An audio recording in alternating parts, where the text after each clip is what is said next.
Geeks and gamers, Sports Wars community, ladies and gents, everyone who supports us, we are back with our Sports Wars podcast.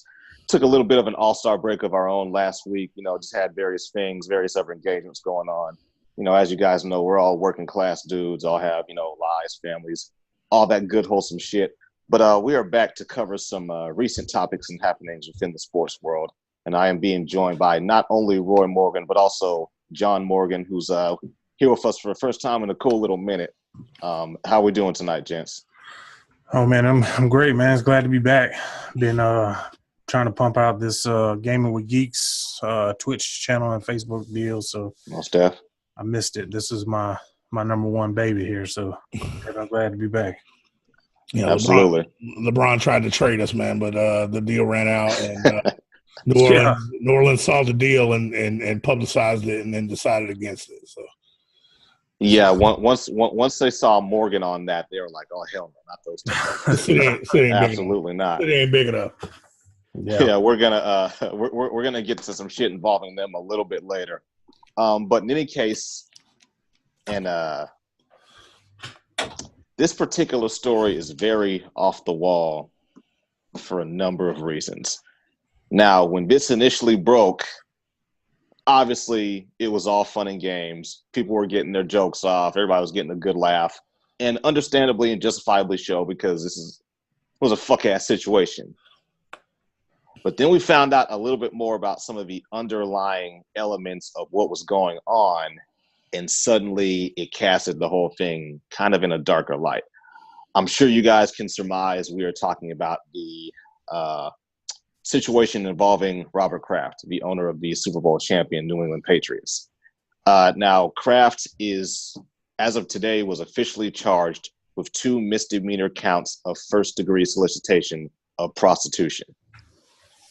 As the owner, he is also susceptible to discipline from the league under the league's code of conduct. Applies to the owners, the players, the GMs, front office brass, the fucking janitor, pretty much everybody involved.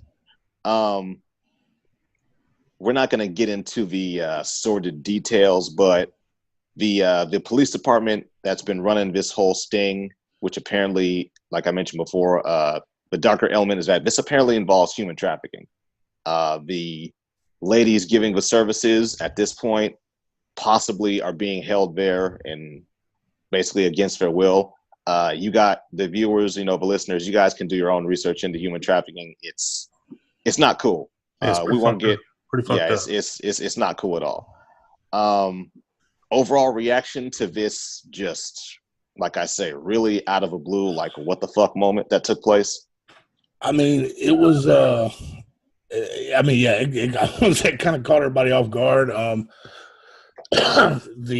know we don't want to go into too many details, but I mean to kind of clarify it a little bit, Kraft isn't being investigated for like the human trafficking part of it. Yeah, I don't think he went in there that part. So I mean, I know a lot of people immediately kind of jumped on that. They were like, "Oh, fucking Robert Kraft and human trafficking." No. Yeah, right. I don't think Buddy went in there knowing that, hey man, these some chicks in here, some sex slaves or whatever have you. And he's a 77-year-old billionaire widower. Yeah. I was dating somebody at the time this went down. So, but I mean, yeah. They said he could face up to 1 year in jail, a $5,000 fine, 100 hours of community service. Let's just be real. He will never see the inside of a jail. He's a billionaire fighting 2 misdemeanors. Yeah. His lawyer, he could hire a lawyer straight out of law school that could get this to just like probation or community service. The ironic thing about this is like 4 years ago, he donated $1.7 million to fight human trafficking. Oh, I didn't know that. Yes. He donated it to a charity. I don't recall the exact name of the charity, but he donated $1.7 million in the name of the New England Patriots to combat human trafficking. Now, did he know that that's what was going on? Probably not. I mean, look, everybody listening, if you go out of your door and get in your car and drive about 10, 15 miles in any direction, chances are there is that massage parlor nearby. That's Okay. gonna hook you up. They're in every city. They change names every 6 months to throw the scent off. They change ownership. Shit, there was one in Macon, There's local more to than us, one. that was getting busted like every other week. Yeah, there's more than there. And the joke was that one of the cops went in and actually sampled the services, and that's how they busted him. So it's, man, I mean, yes, the human trafficking part of it is crazy. Immediately people are just like, oh, what was he thinking? Why didn't he just go Big Daddy, hire one and fly her to him or what? I mean, Because that shit gets expensive. look, man, we're all dudes. Every dude, as far as I know, every dude has thought with his area. at least once, and you're not clear thinking at some point. Now, would you get on your private plane and fly from Boston to Florida, and then the day of the AFC Championship game, and then fly to the AFC Championship game? On a lighter note, my favorite name for this particular scandal has been Filetgate. I'm sorry, that's pretty awesome. Another side note is Jim. There is precedent as far as ownership, owners being subject to disciplinary action. Jim Irsay back in 2014 was caught driving drunk and high off his ass, driving through Indianapolis. That boy was on another planet. Yeah, he was in a whole other fucking didn't they catch dimension. him with like a suitcase with like 500,000 in it, and like there was other shit in the car? What, I don't know what the fuck he was going either to or from, but yeah, that whole night raised a lot of like, what are you doing in your side time, bro? He was suspended for 6 games. He got suspended. He couldn't show up to the stadium for 6 games. Yeah, Fined $500,000. What Robert Kraft got caught doing, it nowhere near approaching that. He's not going to get 6 games. He shouldn't get 6 games. I mean, dude, yes, the human trafficking part of it is tragic. I hope they catch these motherfuckers. I hope they deal with them harshly. Yeah, that particular part of it. And again, I don't want people to necessarily misunderstand. Do I necessarily think that he had anything to do with that, or he's implicated within that particular realm of it? I don't. No. But all the less, if you're a patron and that's what the foundation of it is, like it's just not a good look. No. As far as what the league may or may not do, I'm gonna go off on a whim and say that the punishment in whatever form for this probably isn't going to be severe, because even though he'd never admit it, Goodell went through that whole 2-year odyssey of the whole deflate shit, right? Yeah. And an interception in the end zone is the only thing that kept the Patriots from going to 3 straight Super Bowls in that period. Obviously, they won 49. Don't kill me, guys, but yes, they won 51, which was after the damn suspension. So everyone within Patriots land and, lobster chowder ephemera felt like 51 was the victory against Roger Goodell, revenge, and all that bullshit. I don't think Roger Goodell has any interest in getting into the thick of it with that team again over something that doesn't directly pertain to on-field competition. No, he didn't hurt. He didn't abuse anybody. He didn't. He paid for an illegal. If he'd have gone to Vegas instead of Florida, we wouldn't even be talking about this. No, not at all. If he wasn't cheap, I mean, this was in Miami, wasn't it? No, it was. It's basically in a South Florida, like that kind of close to that Palm Beach type area. Gotcha. Let's Basically, just right say before you get to Miami. he wasn't the only old rich white guy they caught. So Right. this is very much a yeah. And I keep hearing Adam Schefter. He keeps tweeting out that Kraft isn't the biggest name involved, but the prosecutor in that particular case is like, I don't know what the fuck Adam Schefter's talking about. So I don't know if Schefter knows something that we don't, or I don't who would be considered a bigger name. I mean, I'm sure there's a lot that are considered bigger names, but I'm trying to find this picture, man, I seen on Twitter. Y'all are familiar with those pop figures, right? Yeah. Yeah. I saw the Funko of Robert Kraft and It's masseuse. Yeah, that's fucking terrible. That's what I was trying to find. Yeah, man. I mean, like I said, man, what he's got is misdemeanors. From what I've read about it, he doesn't even have to show up to court. He could actually say "fuck these charges" and not show up at all. And because it's a non-extradition crime, he just wouldn't be able to enter the state of Florida without a bench warrant. That's all. It's all he'd have is a bench warrant.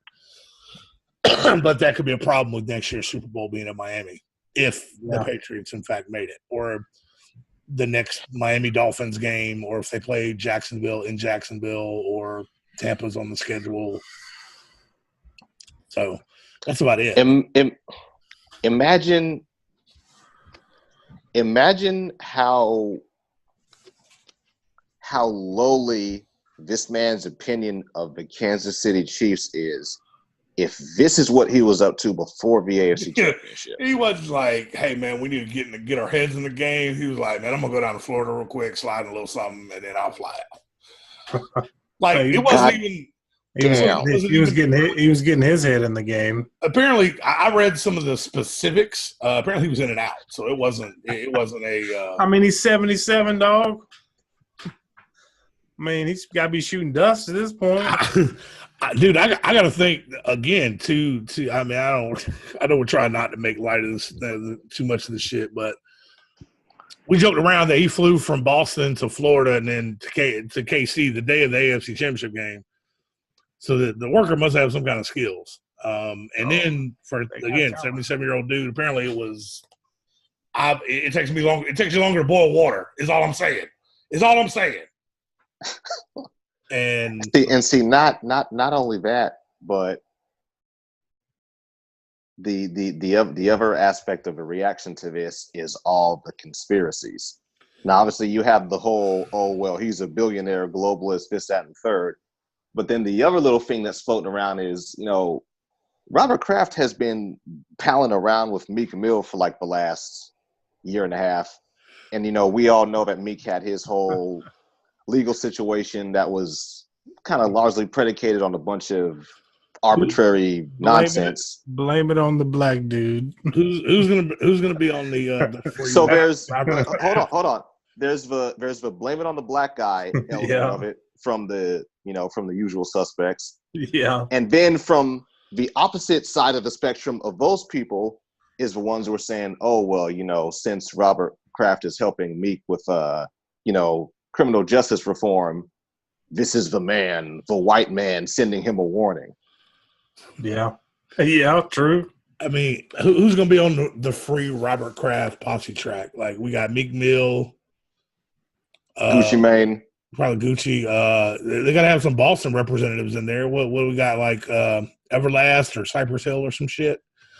I don't know. Hey, street cred, though. The track might be fire. It might be trash. Yeah, so I don't know. It's about 20 years past Cypress Hill's prime. So 20, probably about 25 years past Cypress Hill's prime.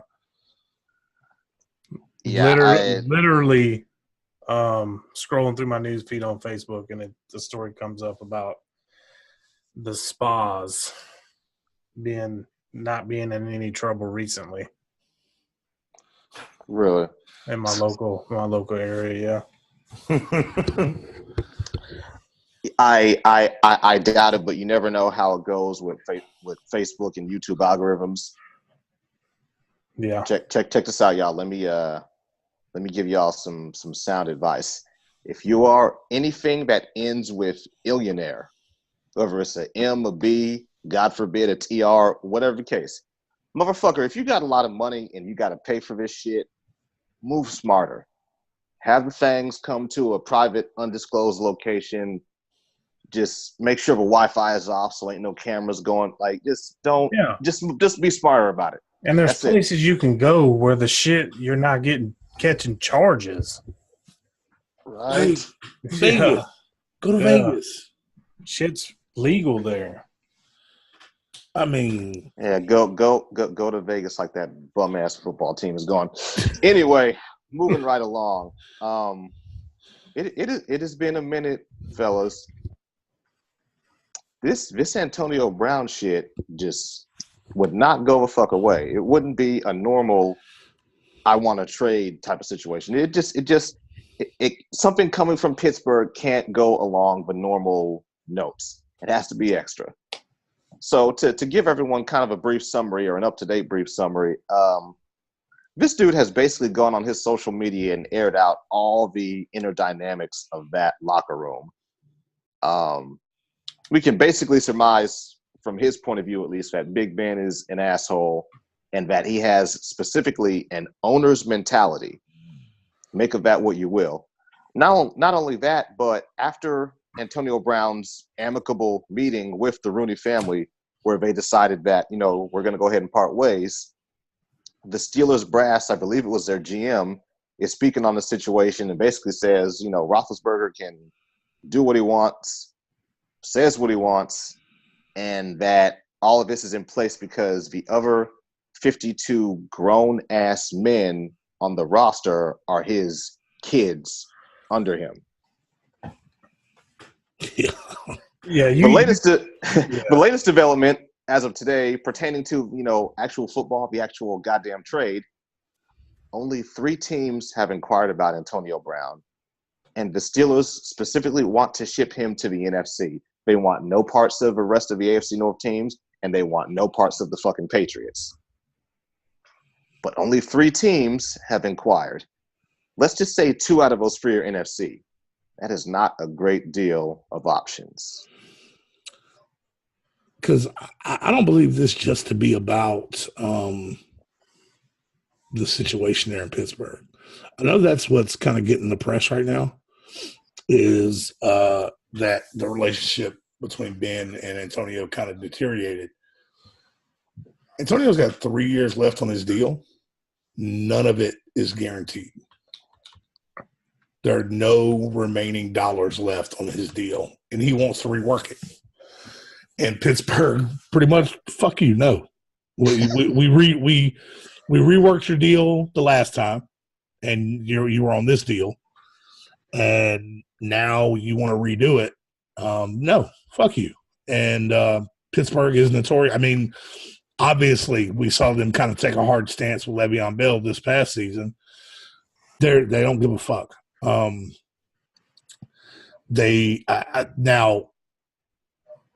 it worked out in their favor with Connor kind of emerging, and Brown should have known he didn't have much to kind of bargain with Juju doing his thing. So yeah, with his replacement already being on the team. Yeah. Now, how well Juju does with him now being guarded by the number 1 corner instead of the number 2 or nickelback, that remains to be seen. Bell is out. We know Bell is done. They're not going to tag him. He's free to sign with whoever he wants to. Oh, yeah, he's unrestricted now. Yeah. Some interesting teams that I've heard. The Jets are kind of in the mix because the Steelers. I don't know if they don't want to trade him to AFC as much as they don't want to trade him to a team that's going to end up as a contender. To me, the best fit for him would be the Colts. Antonio Brown, T.Y. Hilton, Andrew Luck, they have the money, they have the draft picks. They have all the necessary resources for that to be like a tangible. Green Bay, I feel like would be another one, but Green Bay is almost completely tapped out in cap. They don't have the cap space. Because that Aaron Rodgers deal, bro. That Aaron Rodgers deal is a bitch. Jimmy Graham. Yeah. They're also apparently the front runners for Earl Thomas. The Packers, I mean, that's crazy enough. The Packers are well, yeah, they did get they got rid of Haka Clinton Dix. I forgot about that. yeah, he's in Washington, I think. Yeah. Yeah. So I mean, there's some intriguing possibilities. I know he keeps kind of pushing San Francisco. He really wants to go to San Francisco. He's apparently I don't want to say good friends, but they're relatively. I mean, they're him and Jerry Rice. Him and Jerry Rice are on good terms. They speak a lot. Everybody keeps the other kind of fantasy picks, like the fans that don't know shit about salary cap or team chemistry. I hear a lot of them say, "Oh, why doesn't he go to the Giants, team up with Odell, or go to Atlanta and team up with Julio?" Fuck no. Like the cap situations and the team chemistry issues. That lets you know how predominant fantasy football has become within, or it just fucking Madden, general culture. In Madden, sure, that'd be amazing. Dealing with two guys who like, hey, we both demand 120 catches a year. I mean, there's not enough football. Man, you need two quarterbacks out there. Julio would look at his ass, comparatively his little ass, going through the motions like. That's not how shit works down here. That's not what we do, bro. That's not what we do down here. Then him and Odell. If Antonio pouted about not being the team MVP in Pittsburgh because of Juju, imagine what's going to happen when Odell gets 10 targets and Antonio gets 2 in a game. No, it's go San Francisco, or Pittsburgh might just spite him and be like, you know what? Fuck you. We'll trade you to Buffalo. Because he has no trade clauses. They don't do that shit in the NFL. He has no right to say, "Oh, I don't want to go here." Oh, really, motherfucker? I will trade you. I'm trying not to say Oakland, but like I will put your ass on a plane and just. You want to get traded to the CFL because you'll do that. We'll do that. Pittsburgh does not give a fuck. Man. Pittsburgh will do shit just to spite. You know how New Orleans did the Lakers? Pittsburgh will do that shit. Pittsburgh will call Antonio Brown as their fucking they might fuck around and trade him to the fucking Sacramento Kings, be a short ass point guard. Yeah, like bro, the just shit. He doesn't realize like how bad they could actually fuck him. He thinks it's all well and good, like, oh, he's gonna force his way to the destination he wants to go to. And he's like, oh, I'll end up in fucking San Francisco with Jimmy Garoppolo coming back and a offensive-minded head coach. Like, no, motherfucker, they'll trade you to Tampa, like, or Cincinnati, or like, I mean, or fucking Arizona, like something shitty. You can't really trade him many places colder than Pittsburgh. I mean, Pittsburgh's pretty cold right there on the river and shit. They're gonna trade him to a bad team with a bad quarterback. And like I keep hearing like Arizona's not trading that number 1 pick, so Pittsburgh can get the taste out of their mouth for that one. But Arizona, it would be, I mean, him and Fitzgerald, maybe Fitzgerald could teach him how to be humble. Yeah. So trade his ass to Minnesota. Let Kirk Cousins fucking throw ducks at him all day. Yeah, man, Kirk Cousins has a lot of other shit to worry about. You mentioned Odell. Now, about 2 weeks ago, we found out that the Patriots were busting down the Giants' doors the offseason of the prior year to try to get Odell, which threw me for a fucking loop because nothing about him says New England or Boston to me personally. If it was between the two of them and you had to make an acquisition between Brown and Odell, who would it be? Odell. He's younger. Brown is what? Brown will be 31 this year.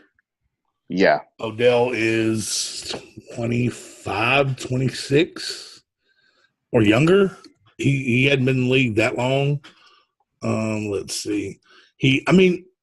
as much shit as I give some Odell Beckham's fans, Odell Beckham is a good receiver. He is extremely talented. He lets other bullshit get in the way of his game sometimes. If he was on a good, I mean, to me, it's the Randy Moss thing. Randy Moss was fucking spectacular when his team was good. When his team sucked, or when he realized the team didn't have a chance, he checked out. Turned into cancer. We saw it happen in New England. The year after they went undefeated and Brady went down in the first game, Moss fucking checked out. He was like, "Fuck this, man." And we saw it we saw it in Oakland when he got traded from Minnesota to Oakland, and they just revolving door quarterbacks out there. He fucking checked out, and that's. But if you can same thing with Odell. If you can get Odell engaged, and it's on a winning team, I mean, look at his numbers. I mean, his first 3 years, he had 35 touchdowns. He's had 9 since. And I mean, I would want, and that to me, that's what's so important about some of the other rumors we've heard about the Giants this last week. Not necessarily about the Giants, but the guy who wants to play quarterback for the Giants. In that, if you can get a guy like that, make the fucking call, and that's Russell Wilson, right? If the rumor is Sierra, Russell Wilson's wife, wants to live in New York, which I don't understand because she's from fucking Georgia. I mean, I get it. I get it from a standpoint of, she's obviously she's a singer and entertainer, but she also like has a presence within like the whole fashion scene. Yeah. So Seattle, you guys know I was there briefly for a work training last year. It's a nice city, but it is a lot smaller and more compact than what you would think. Like what you see in pictures and when they do like the little aerial shot behind the stadium and whatnot, like the downtown section of Seattle is like a little ass rectangle. So in terms of her being in the industry that she's in and Seattle being a very isolated city, that's where it starts to like, I'm connecting the dots. John, but between those two, who do you think fares better? Man, I'm torn, dude. Like Brown has already established itself as a dominant receiver. To me, Odell, the one thing that makes Odell relevant is that fucking catch against Dallas. I mean, he's all right. Maybe he would be better with a better, situation at quarterback. But as far as an established player, I would have to go with Brown. By the way, Antonio Brown will be 31 when the season starts. Odell Beckham will be 27. Yeah, to me, you're not talking about a huge age difference. I mean, obviously in football years that's a lot, but 4 years, yeah, dude, that's fucking huge. But you have 4 years. The only downside is he hasn't played a full season since 2016. So I mean, he missed 4 games this past season, and he missed 12 games. I feel like that's one of the more significant things Brown in terms of that particular matchup choice, whatever, however you want to paraphrase it. Brown, for being a smaller dude, like he's very sturdy. Like you don't see him go out and go down with major injuries that often. Whereas Odell, from everything that I've heard and been told from like people who have, like seen the kid in person, say like he's actually smaller in person than what he looks like on TV. And he already isn't a huge dude. Yeah. What's crazy is Antonio is actually smaller. Antonio trippy, Brown, right? Antonio Brown is listed at 5'10", 181. Odell is listed as 5'11", 198. Well, maybe Antonio just bulks up more. Like he just seems like he has, pause, no homo. He just seems like he has more meat on the bone to be able to, absorb maybe the punishment. because he's only an inch shorter, but I mean, maybe he's a Yeah. little more compact. I mean, shit, I don't know. My thing too is Brown. He has some on-field, antics as far as throwing fits and shit, but not nearly as much as Odell has. When you're known for kicking a fucking field goal net because you're pissed off. Yeah. You know what I'm saying? But you're punching the net, but apparently the net isn't a punk because the net fucking smacked him right back. Like, hold on, bro. Fucking clocked his ass right back. But I can't think. I only say I know that Brown has had some because I vaguely remember him, but I can't think of one that sticks out the top of my head. Though, hey, he throwing this, throwing that. Didn't Antonio throw a Gatorade cooler while on the sidelines? But there the was fact some that, shit he was the pissed fact off that y'all about. can't exactly remember that is what makes me choose. No, Brown. I remember that. Okay. I remember but Brown throwing a Gatorade. Odell has had multiple. And another thing that fucking makes me want to pick Brown over Odell is, have you ever seen a motherfucker do a 300 Spartan style fucking kick on a punter? That shit was. I watched that replay a few days ago, man. That shit. I was like, geez. And then it showed. It's not like your average fucking announcers. It was like he was like, God damn, he fucking punted him right in the fucking face. Oh, you're talking about the Ozman? Yeah. Dude, if you get a chance, y'all need to watch that shit. Yeah, watch the Ozman reviews. Like he'll do like sports commentary, but it's like over the top, uncensored. Like, holy fuck, he dunked on his mother. And then I watched the fucking Pat McAfee interview about this shit, and he was like, man, it's just me and Julio. He's running. I'm not me and Julio. Me and Brown. He's running the ball back. And I don't want to get kicked in the fucking face. Yeah, he fucking that was some UFC shit he did on that one. It was the Cleveland Browns kicker. And the fucking crazy part is it was all unnecessary. He did not have to do that shit. Like, do you and the fucking kicker got beef or something? Like, y'all Yeah, got some shit you got to settle out after the fucking game? Bruce Leroy maybe he went to hurdle and realized he wasn't going to make it and just said, fuck. Fuck, this punter's taller than I thought he was. I ain't going to say that shit. Dude, I'm going to make motherfuckers remember this shit. Bro, you want to talk about abusing punters? Nothing will ever compare to what Sean Taylor did to that Buffalo Bills punter in the Pro Bowl. Nothing. Yeah. No. Like, bro, like in the Pro Bowl, nobody hits in the Pro Bowl. This motherfucker, nobody hits in the Pro Bowl. Sean Taylor destroyed this Bills punter, and the Bills punter was just like, "Fuck, man, what'd I do to you?" Like, yeah, like what? Yeah, dude, it was fucking terrible. Oh my god, no. Yeah, that was probably one of the more controversial. Brown because he fucking Luke Kang the punter. Oh yeah, dude, this shit was awesome. Fuck out of here, man. Hey, I don't know if y'all have Messenger up, but Jesus fucking Christ, I'm not gonna say this. Whoa, Jesus! Wow. Oh my God. Yeah. Let's talk about the side note. Let's talk about the fucking hypocrisy of that shit. Steelers fans, sit the fuck down. You are not allowed to comment. Okay? About Robert Kraft. About Robert Kraft. He paid for it. He didn't pay for it after. All right, moving on. Okay. He didn't pay for it after.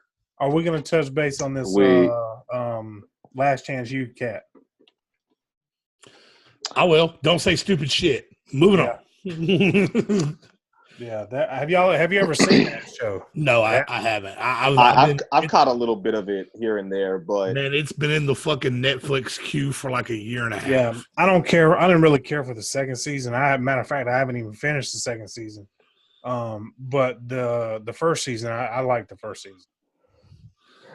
So. Yeah, I mean, in that type of situation, much less in our current climate, culturally, politically, however you want to fucking skewer it, like you have to be smarter than that. You just have to. I have a problem with anyone comparing someone else to Hitler that hasn't killed millions of people. I especially have a problem with someone comparing themselves to Hitler. That's not a good look. So No. just put it like that. I don't give a fuck who your politics are. I don't care if you voted for Obama. I don't care if you voted for Trump. Don't call them motherfuckers Hitler. They're not. Okay, Just they're not. stop it.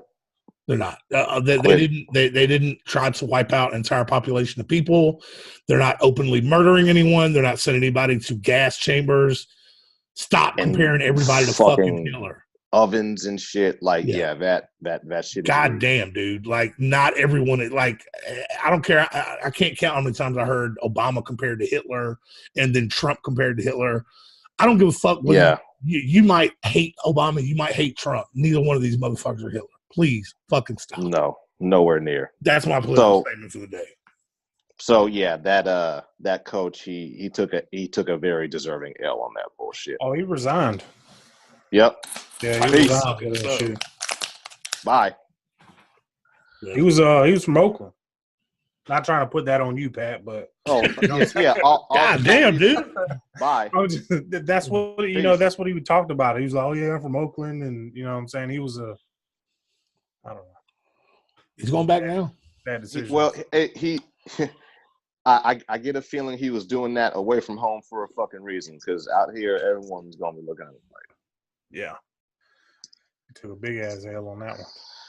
Now, speaking of L's and coaches, word on the street is after a loss to a AD-less Pelicans, that the Lakers bus left the arena without Luke Walton. The Lakers have lost 4 of the last 6. And there's no juice, there's no energy. Just for overall mood, the demeanor in Staples Center, like it's palpable. You can see the glazed over, lackadaisical, like it's tangible at this point. 28 and 29, under 500. They would need help from the Spurs and the Clippers at this point to sniff an 8th seed. And if they sniff an 8th seed, well, yeah, that's probably not going to pan out too well. Do you guys foresee LeBron really making a push to get into the playoffs just to say we didn't miss the playoffs? Or do you see them starting to really look ahead to the multitude of free agent talent that's going to be on the books this offseason and just really load the chamber for next year? I personally don't see LeBron not trying to get into the playoffs. I don't think LeBron's ever missed the playoffs since he's been in the first year. First year he missed the playoffs. I think his first and his second year. Basically, the handful of his beginning years in Cleveland. Years, he hasn't missed the playoffs, and right. I don't see him, not trying to get in. Not to say that they won't or they will, but I mean, honestly, I feel like Luke Walton's in a no-lose situation here, because if he gets fired, they're going to blame LeBron for it. Like, oh, he's a fucking coach killer and all this other shit. It doesn't matter that LeBron missed a month and the team went backwards. They're going to blame LeBron for trying to get AD when Magic made it clear a year and a half ago that there were going to be some targets, and AD being the best big man in the league available was going to be one of them. You have to be stupid to think that Magic wasn't going to make a run at AD. But LeBron's going to get blamed for it. The fact that this team has been kind of crushed with injuries. I mean, Tyson Chandler's been hurt. Lonzo's still hurt.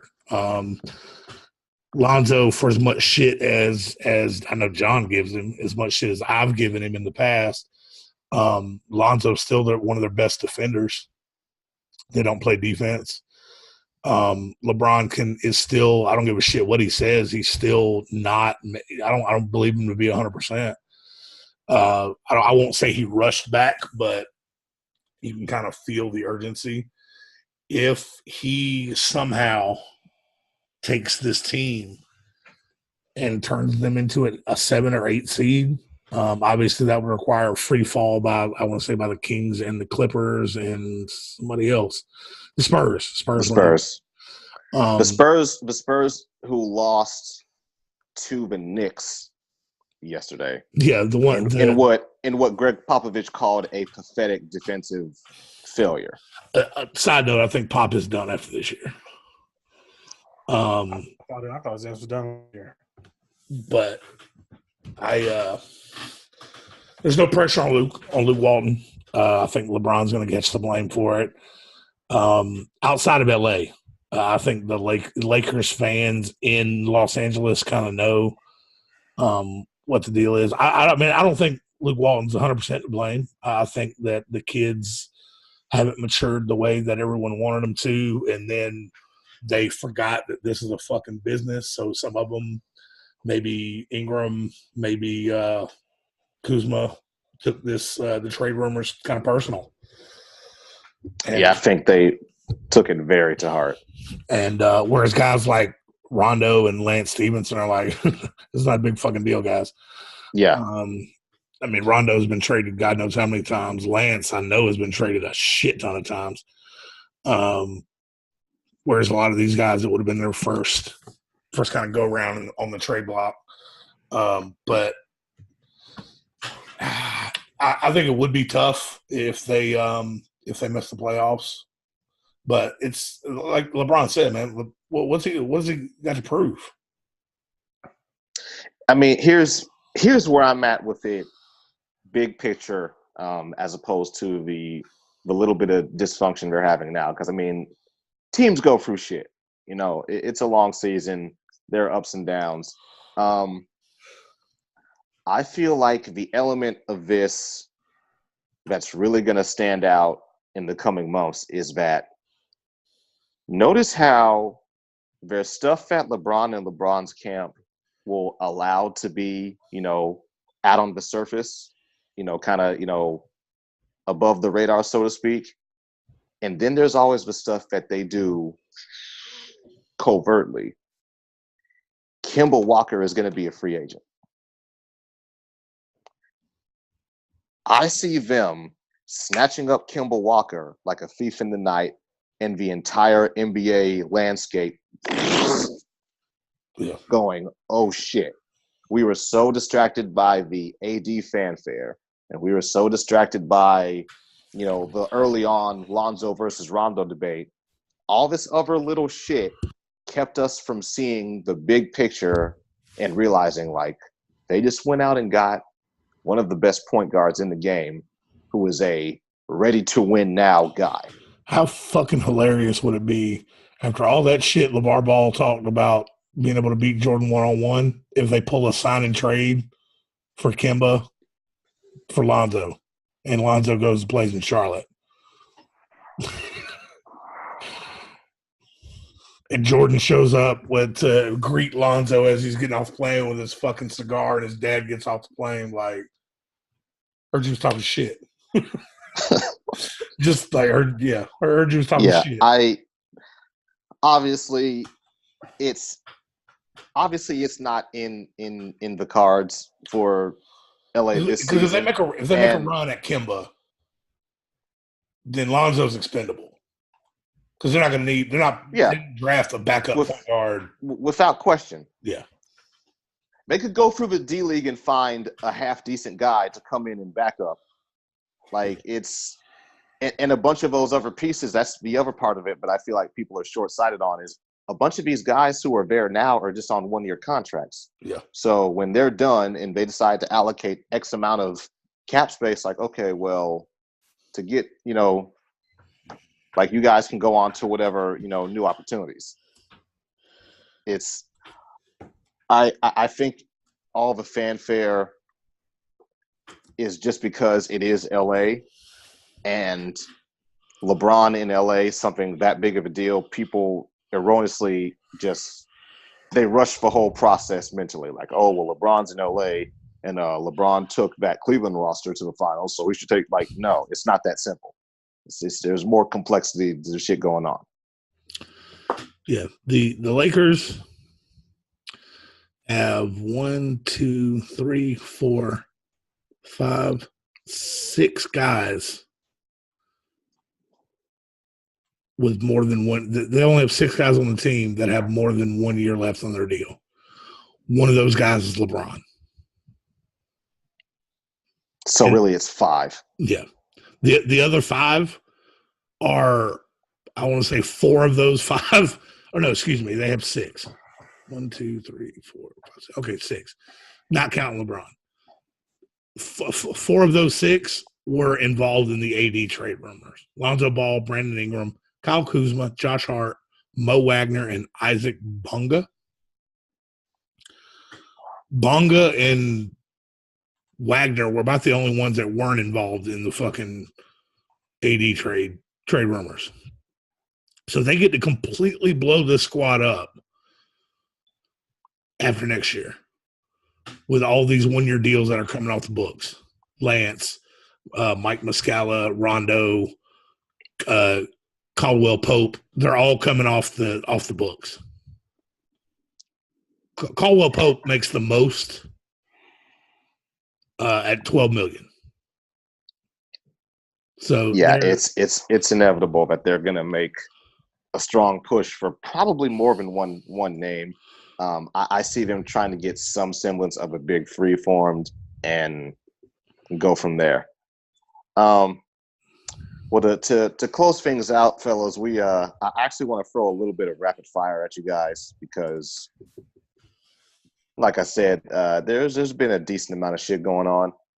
Some of it, well known, some not so well known, but nonetheless, first things first, to kind of touch on a recent story. Should Zion Williamson sit out the remainder of his college career, or should he go ahead and play once he gets back healthy? Yes or no? Yeah, absolutely not. He needs to sit out. If I'm Zion's agent, I wouldn't let him touch a basketball for the next 6 months. No. So I understand how people who feel like he should go out and ball. I get where they're coming from, but just thinking big picture, how that opportunity can change your family's fortunes, your grandchildren, all that. You could hear the collective gasp coming out of New York, Chicago, Cleveland when that fucking shoe busted and he went down. Side note to the shoe going down, to the shoe exploding. He was wearing a Paul George shoe. Paul George isn't fucking built like Zion. So he should have been in a shoe that, and not saying it was built bad, dude. Shoes are built specifically for a particular player. I mean, obviously there's going to be defects. So, shit happens. I just, the fact that Paul George is getting fucking hate mail on Twitter, it just blows my mind. Well, my thing with the whole situation is obviously injuries can happen anywhere, but this is this kid's future. And people have been looking forward to this kid coming to the NBA since he was a junior in high school. Well, I did hear something on ESPN that said if he would have came straight out of high school, he wouldn't have been the number one player as he is now. Apparently, there was some other kid that had named that's actually on his team. Yeah, they said. I would say Duke got the 1, 2, and 3. Yeah, they said they have their starting lineup has at least 3 top 5 players in it. They're all coming out this year. Yeah. A lot of people don't know is this kid's got an insurance policy as well. I don't know if y'all knew this or not. Yeah. He has $8 million. I think it's $8 million if he drops below the 21st pick. Actually, if he drops below the 16th pick. Okay.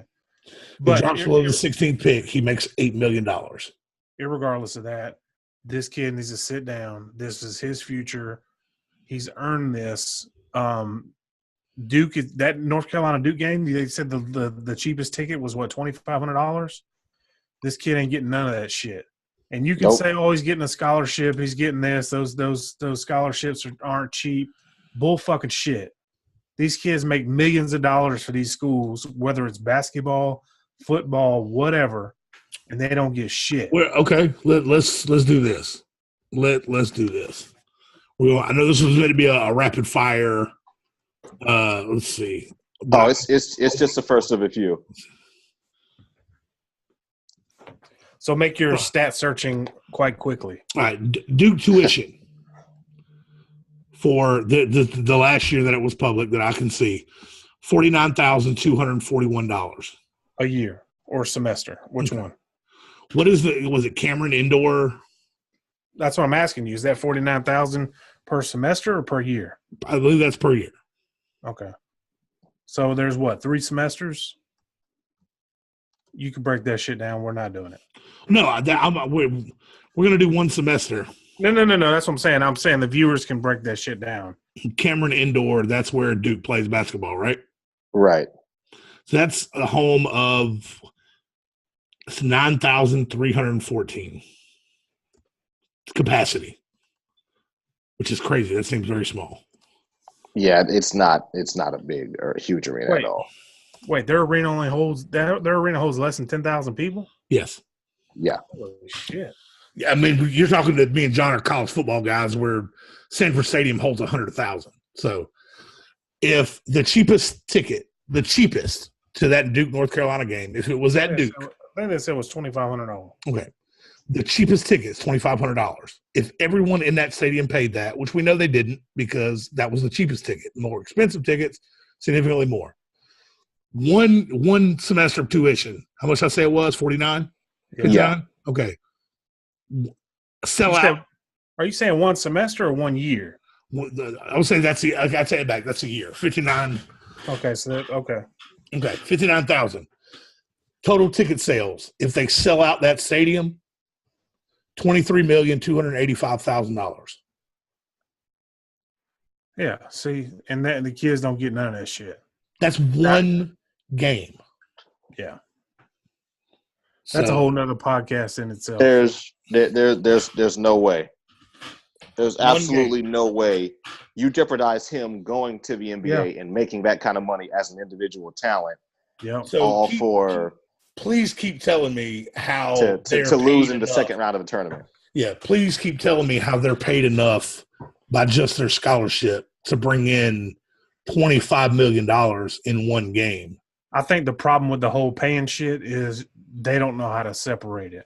No, obviously Duke basketball brings in a hell of a lot more money than Duke football. Because the main problem with it is you're going to have the people standing up screaming that are going, oh no, Duke basketball. The Duke women's softball team needs to make just as much as the Duke men's basketball team. To me, you need to separate it by who brings in the most revenue. We know that Tennessee women's or UConn women's basketball is the big money maker there. They should get the big lion's share of it. Tennessee women's basketball, that to me, as far as I know, Tennessee women's basketball is just as big as, maybe not necessarily as the football team, but it's bigger than Tennessee men's basketball. Yeah, that's the same one thing with Georgia football. Yeah, Georgia basketball by far. Yeah, the Georgia women's basketball team is probably more popular than the Georgia men's basketball team. So, but that's all other podcast. Sorry to derail it. That shit irritates me when everybody keeps talking about, they shouldn't pay the players and all that shit. But no, he needs to sit down. Yeah.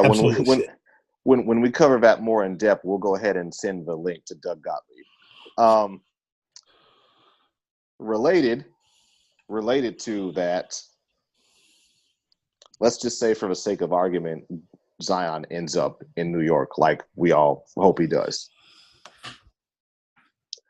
What is the over-under that KD and Kyrie package deal, not one or the other, that they end up joining him in New York? And there's a big free right there. From what I understand, the Knicks seem to be very sure that they are getting KD. I don't know what makes them think that. I don't know if they have some inside sources in KD's camp. They seem very certain. I would say the over-under as percentage, I would say about 60. Okay. Because I think if if they end up with KD and Kyrie, I don't know that they're going to want to wait for Zion. I think if they can sign KD and Kyrie, they're going to say, fuck that, and they're going to ship Zion to New Orleans and get Davis. Okay. John? Man, does this all stem from them practicing together at the fucking All-Star shit? Or is this like a legit? No, this in the public eye, it stems from that. But I mean, for me personally, within like the Warriors fan base, this shit has been going on for weeks before that whole thing. So when we saw that, like, it just added more, like, you know what I mean? Yeah. I mean, I made a post a while back in the group, man, that, you know, I don't watch basketball a whole lot now, but back in the day when I did, it was the Jordan, the Ewings, the fucking like that. And to me, basketball is different when the Knicks are relevant, because to me, New York Knicks is a fucking, I mean, that is the NBA. And I can't remember the last time they've been decent. So as far as that happening, I mean, I'd watch that. I mean, I'm for it. Don't get me wrong. Yeah. Now, the chances of it going down without James Dolan fucking it up. Yeah, I mean, because I don't watch basketball enough to say, oh, this is my team. You know, I like this team. I like players. I like LeBron. I follow LeBron from Miami to Cleveland to, you know, I haven't watched an LA game yet because I typically only watch during the playoffs. That is my basketball time. I mean, plus we're on the East Coast, so by the time the fucking games are so goddamn late. Yeah. So, I mean, but man, like I said, I give it 60% because if they could somehow get KD and Kyrie, they're not going to wait on Zion. Like they're KD, Kyrie, and Anthony Davis puts them top of the East. I mean, easily.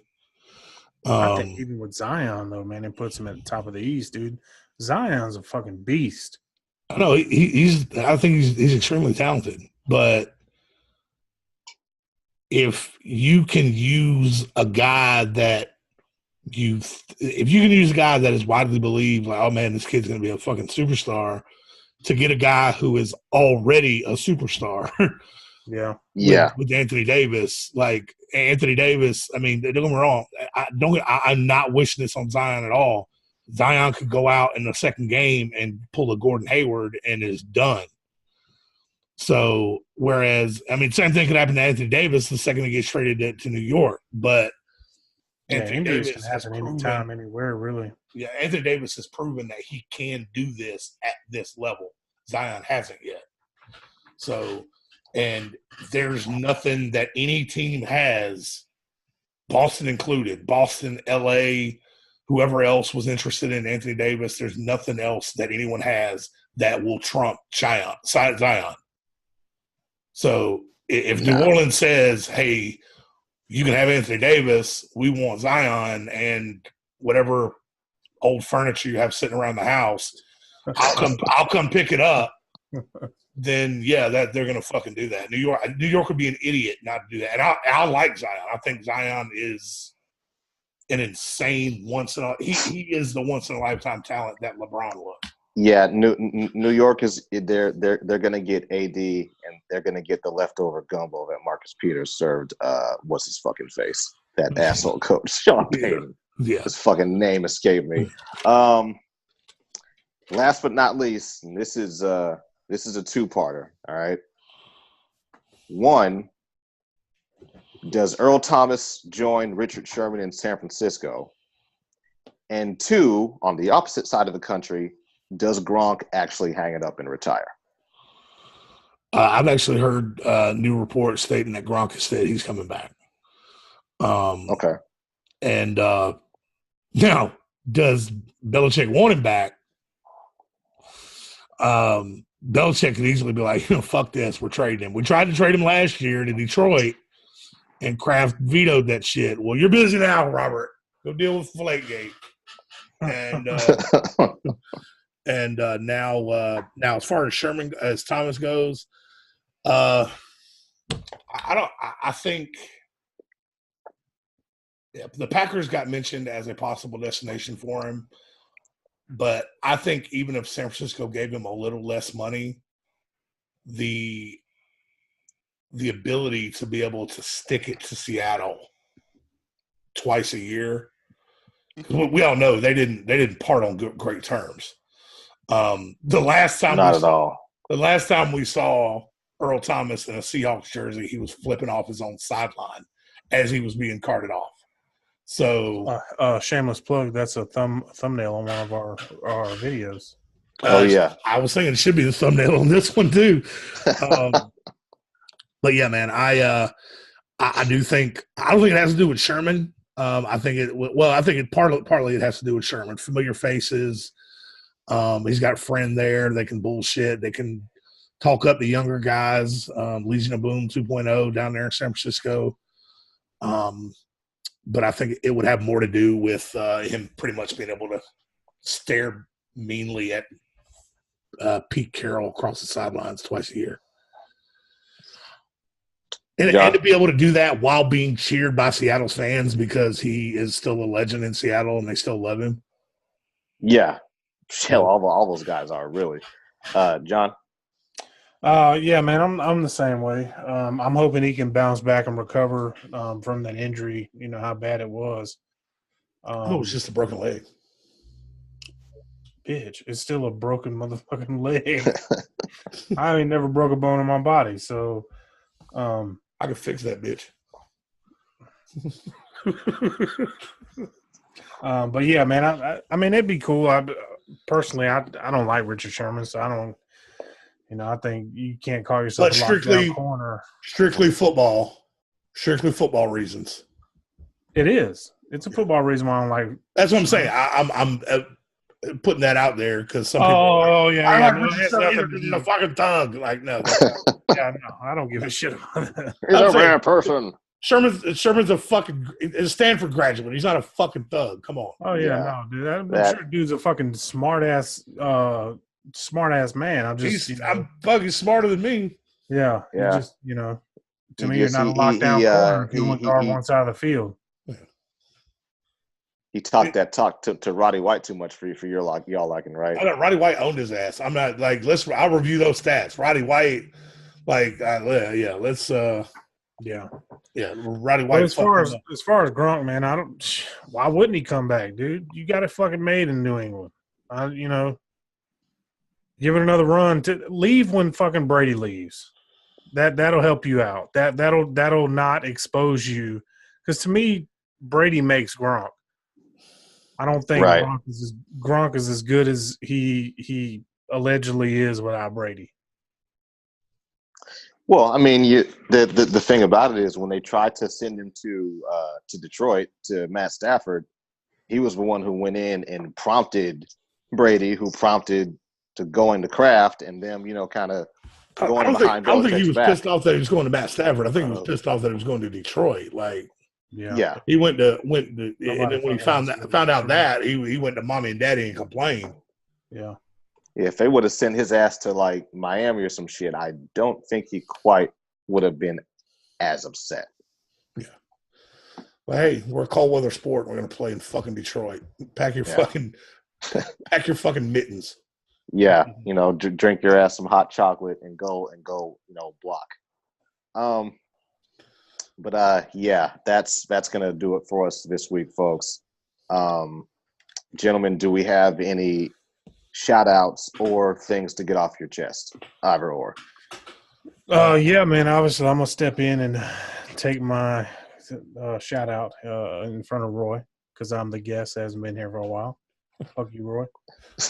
Obviously, man, I'm ahead of the Game with Geeks Twitch channel now, Facebook, however you want to. Man, I would love some damn support. Gaming with Geeks, Twitter, Facebook, Twitch. Obviously, we need some support on the Sports Wars channel page too. Sports Wars on Facebook, Twitter, YouTube. Man, we need any help we can get. We do this shit because we enjoy it. It ain't because it's a job to us. We really like talking shit to each other about sports. So any support will be really me and John have been talking shit to each other about sports for 30 years now. So we did not get paid for none of that. Yeah, exactly. I don't know, my little shit, but I don't say mine's not really a shitty shout out. I think it's kind of in honor of shitty shout outs. I think they had a shitty shout out to their own, the Atlanta Hawks fans against the Lakers last week, with the LeBron came to the line and they were chanting Kobe's better. And then what was the other one? The LeBron's going to trade you while Brandon Ingram was on the line. Yeah, that shit was No. That was it. That was Indiana. Indiana fans were doing that. Yeah. But no, the Hawks fans were, Kobe's better. And then, so ruthless, fucking ruthless. ATL. We Atlanta fans have always kind of had this reputation of just kind of not being into it. And we kind of got this, really all Atlanta sports fans or Atlanta sports teams have always had this reputation of like, I always get questions whenever an Atlanta game is like nationally televised in Atlanta, and you kind of see just as many jerseys of the other team as you see of our own. Atlanta's kind of an international city in this. I mean, Atlanta is a big, I don't know if a lot of people realize this, Atlanta is the home of a lot of major television networks that aren't headquartered in New York. So we get a lot of transplants from all over the country.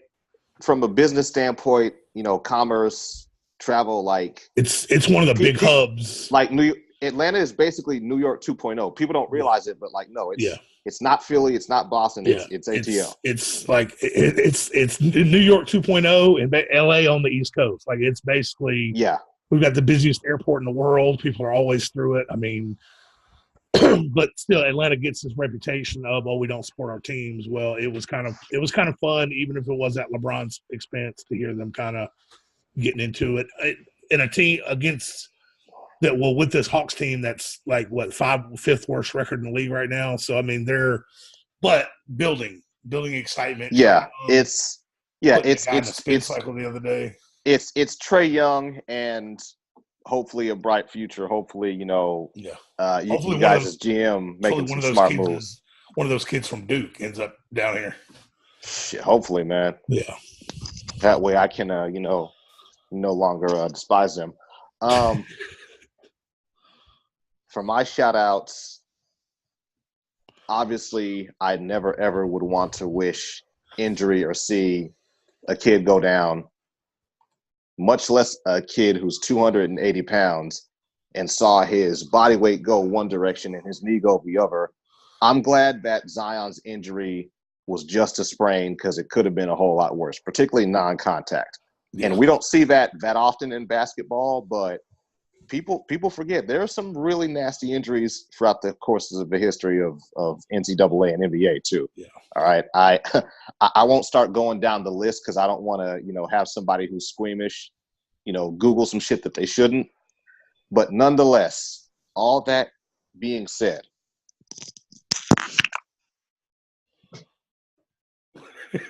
Wait, we're just getting props. Wait, what the fuck just happened? I wasn't paying attention.